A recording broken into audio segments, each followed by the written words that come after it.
Assalamualaikum warahmatullahi wabarakatuh. Bismillah, alhamdulillah, wassalatu wassalamu ala rasulillah Sayyidina Muhammad ibn Abdillah wa ala alihi wa sahbihi wa mawalah. Para pecinta Al-Quran, para peserta tahsin dan seluruh golongan Jatim dimanapun ya, kita kembali bertemu di dalam kajian program tahsin yang diselenggarakan DPD Golkar tingkat 1 Provinsi Jawa Timur. Pada kesempatan kali ini kita akan belajar tentang hukum bacaan ra. Dan lebih spesifik kita akan belajar ra yang dibaca tafkhim. Bahwasanya hukum bacaan ra itu ada yang dibaca tafkhim dan juga ada yang dibaca tarqiq. Tafkhim sendiri artinya adalah tebal, baca berat. Sedangkan tarqiq itu dibaca itu tarqiq. Ada ra itu kalau nggak dibaca tebal, dibaca tipis.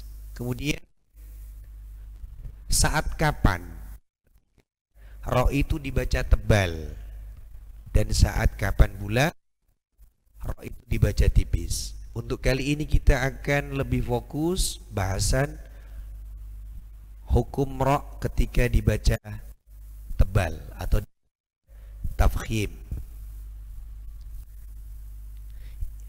yakni beberapa tempat atau ketentuan ra itu dibaca tafkhim atau tebal. Yang pertama ialah ketika ra itu berharokat fathah atau fathaten, tanwin fathah kalau kita biasa dengar. Ketika ra itu berharokat fathah, fathatin, maka ra itu akan dibaca tafkhim, tebal. Langsung ke contoh. Ketebalannya kayak apa? Itu dibaca tebal. Jadi contohnya ialah al-zahira, ra itu tebal. Syakuron dibaca tebal. Kemudian yang kedua ialah ra dibaca tebal tatkala harokat dhammah atau dhammatain. Jadi ketika ada ra dia bersyakalkan dhammah atau dhammatain, maka ra itu dibaca tafkhim atau tebal. Contoh ialah at-takatsuru, at-takatsuru, ghafurun. Ra dhammah itu kalau dibaca tipis kayak gini. Contoh pernah saya dapat di imam riwayat lain ra dhammah tapi dibaca tipis, bukan imam hafaz. Jadi cara bacanya begini, bedanya begini, ketentuannya, ukurannya begini. Saat itu ada ra dhammah tapi jatuh setelah kasrah dibaca tipis. Khabirun itu bunyinya dhammah tapi dibaca tarqiq. Nah gitu. Ini untuk mengukur kayak apa sih yang tebal itu kan begitu. Khabirun itu dhammah tapi tipis. Nah, itu tapi imam riwayat lain. Kalau imam Asim sebagaimana yang kita baca dalam keseharian, ketika ada ra dhammah maka dibaca tafkhim. At-takatsuru ghafurun, begitu. Kalau tipis cuma dzun itu tipis. Tapi kalau tebal at-takatsuru ghafurun, nah gitu, itu tafkhim. Kemudian selanjutnya ra dibaca tafkhim ketika ra itu sukun, yakni mati, kemudian jatuh setelah fathah atau dhammah. Contohnya ialah talmihim yarhamakum turhamuna al-Qur'an, begitu. Jadi kalau kita bacanya cuma tazmihim, itu tafkhimnya ra belum muncul, ya. Kalau bacanya cuma yarhamakum, belum tafkhim. Turhamuna, belum tafkhim. Harus tebal. Talmihim yarhamakum turhamuna, harus tebal. Kemudian ra dibaca tebal. Selanjutnya ialah nomor 4, ra yang posisi sukun atau mati jatuh setelah kasroh dan diikuti oleh huruf isti'la.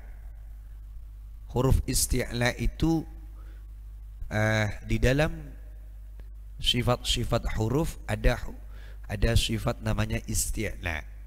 Isti'la itu hurufnya apa saja? Ialah kha, shad, dod, ghain, ta, qaf dan dha, yang terangkum di dalam kalimat khussa daghin qidh.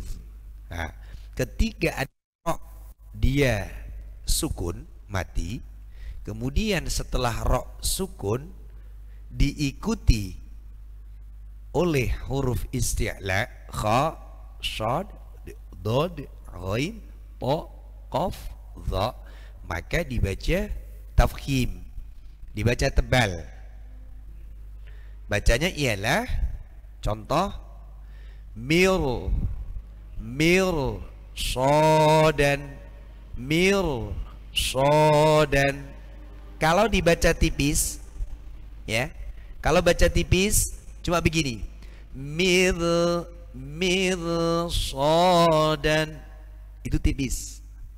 Karena ini ra sukun diikuti huruf isti'la, maka dibaca tebal, mir sodan. Contoh selanjutnya qirtas, gitu. Kalau tipis qirtas, begitu, ya. Kalau contoh selanjutnya firqah, kalau tipis firqah, begitu. Nah, ketika ada ra sukun kemudian diikuti oleh huruf isti'la, maka wajib dibaca tafkhim atau tebal. Kemudian ra dibaca tafkhim selanjutnya ialah ketika ra dia sukun atau mati jatuh setelah kasroh yang tidak asli. Nah, biasanya ya ini jatuh setelah hamzah wasol. Kalau di dalam mushaf kita itu biasanya ada alif, di atas alif ada tanda shad yang buntung, itu namanya hamzah wasol. Hamzah wasol, contohnya begitu. Nah, contoh Rabbirji'un, Rabbirji'un, harus dibaca tebal. Kalau bacanya tipis kayak gini, Rabbirji'un, itu tipis, tidak boleh, ya. Rabbirji'un, Rabbirhamhuma, tebal. Kalau bacanya cuma Rabbirhamhuma, tipis, tidak boleh. Inirtabtum, harus dibaca tebal. Inirtabtum. Nah, karena ro itu secara umum kalau mati, kalau jatuh setelah kasroh, ya, itu secara umum dibaca tipis. Cuma karena ada ketentuan lain, ada pengecualian, salah satunya ketika aridah. Jadi ketika kasrohnya tidak asli. Nah, gini. Jadi contohnya ya, cara niteninya ketika ro itu mati. Sebelum ro ada alif. Biasanya di mushaf ada shot kecil di atas alif, itu buntung. Nah, itu hamzah wasol. Itu biasanya nanti ro-nya dibaca tafkhim, dibaca tebal. Baik, kemudian ro tafkhim selanjutnya ialah ketika ro itu posisi mati, syakalnya sukun, jatuh setelah huruf yang sukun, mati juga. Jadi double mati, double sukun. Yang sebelumnya berharokat fathah atau dhammah. Jadi contoh wal asr itu harus tebal. Wal asr, harus, iya memang nggak bunyi. Wal asr, begitu. Wal asr, begitu. Jadi roknya terangkat. Bis-sabr, begitu. Bis-sabr, bis-sabr. Iya, roknya nggak nampak, tapi tetap harus dilafalkan dengan makhrajnya. Iya, karena ini ada ba yang sukun juga, kolkolah. Iya, ya, khusr. Kalau khus harus begitu. Kalau khus beringis itu berarti tipis. Khus harus gitu, segera balik. Khus. Kalau khus beringis itu nanti tipis jadinya. Roknya tarkik. Khus harus begitu, harus segera. Tapi lidah di dalam posisi ro, begitu. Iya, begitu. Baik, kita coba praktikkan contoh-contohnya bersama-sama. Silahkan ditirukan ya. Dari yang pertama, Al-Zahira Syakuran At-Takathuru Ghafurun Al-Qur'an Turhamuna Yarhamakum Tarmihim Mirsadan Qirtas Firqah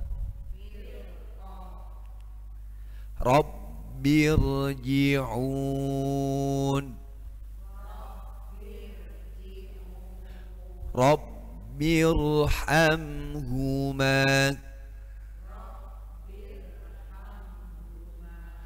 Inirtabtum Wal asr Bis-sabr Khusr. Ya, tidak boleh hilang. Iya, khusr. Iya, iya. Beringis balik lagi. Beringis ngukemisinnya balik lagi. Nah, begitu. Ra, ra, ra. Jadi tingkat ketebalannya ra itu cuma ra itu tebal, kalau ri itu tipis. Ri itu tipis. Ra, ra, ra. Ri, ru, ru. Ya. Yeah. Ri-nya tipis. Kalau ru tebal. Ru tebal.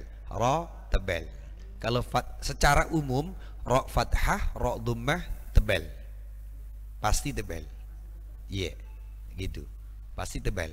Dan juga kalau jatuh setelah fathah dan jatuh setelah dhammah pasti tebal. Gambaran cara gampangnya begitu cara mengingatnya. Baik, para pecinta Al-Qur'an, para sedulur Golkar Jatim dimanapun berada, rahimakumullah. Demikian materi kita tentang hukum bacaan ra, tafkhimnya bacaan ra beserta ketentuan-ketentuan di dalamnya.